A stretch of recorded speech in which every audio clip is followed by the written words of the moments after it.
प्रिया लोकांनो, येशूच्या नावाने तुम्हाला शुभेच्छा देतो. तुम्ही ठीक आहात ना?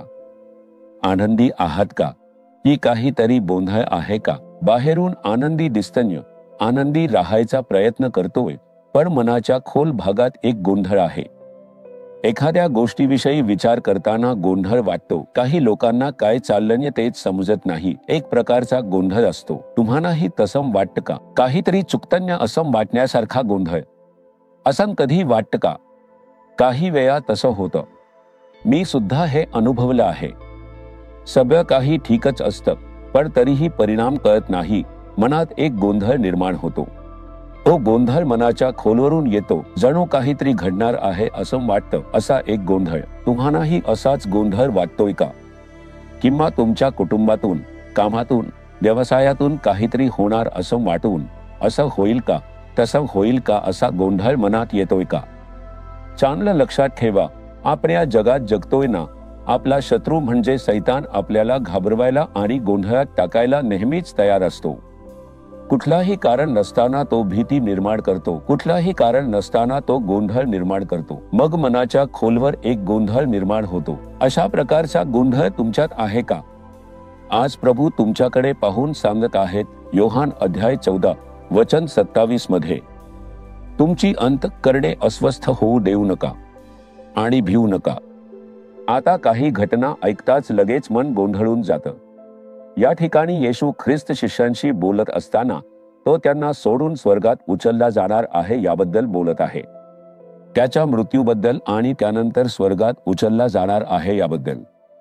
3 वर्ष येशू सोबत घालवूनही तो म्हणतोय की मी आता तुमच्यापासून जाणार आहे. आता आपण कसे जगणार? काय होणार? गोंधळलेली अवस्था तुमच्या मनात अशीच काही गोंधळलेली अवस्था आहे का? काय होणार हेच कळत नाही. माझ्या मुलाच्या आयुष्यात, माझ्या नव्याच्या बाबतीत, माझ्या बायकोच्या बाबतीत, माझ्या नोकरीत सगळीकडे असंच बोललं जातं, पण काय होणार हेच समजत नाही. असं एक नवीन कायदा येणार म्हणतात, असं काहीतरी घडणार म्हणतात. एक गोंधळ आहे. नोकरी कायम राहील का? याचा परिणाम होईल का? एक गोंधळ आहे. नाही का? कसलाही कारण नसतानाही अजून काही परिणाम झालेला नाही, पण मनात एक गोंधळ आहे. हा शैतानच आहे जो आपल्याला नेहमी गोंधळात ठेवू इच्छितो. आपल्या जगाच्या परिस्थितीत कधी कधी आपल्याला तो गोंधळ येतो.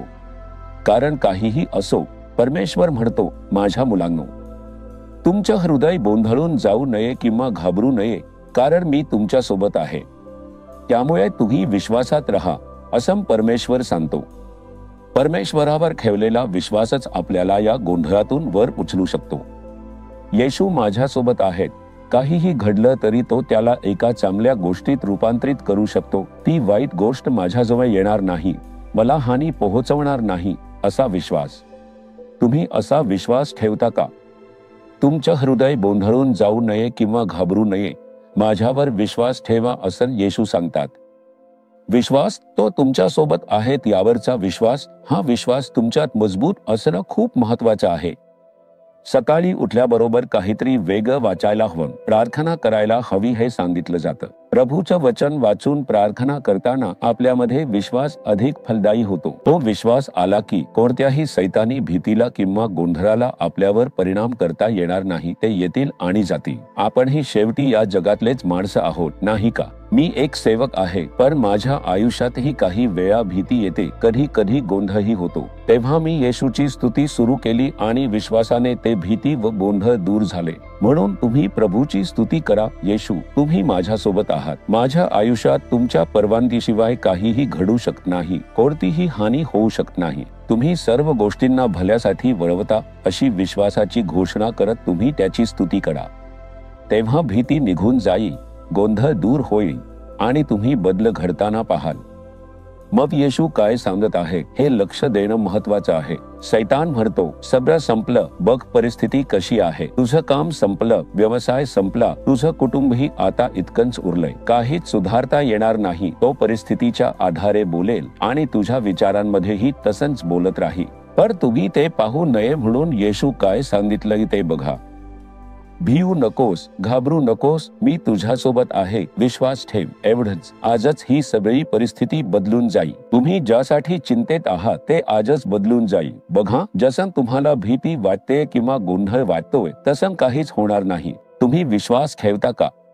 जर हो तर म्हणा, येशू तुम्ही माझ्यासोबत आहात, माझ्याच सोबत आहात, म्हणूनच मी घाबरणार नाही, गोंधळणार नाही. काय झालं तरी चालेल, तुम्ही ते चांगल्यासाठी बदलाल. वाईट गोष्टींनी मला हानी पोहोचवली, मी चमत्कार पाहणार आहे, मी विश्वास ठेवतो. येशू तुला धन्यवाद, धन्यवाद. येशूच्या नावाने आमेन, आमेन.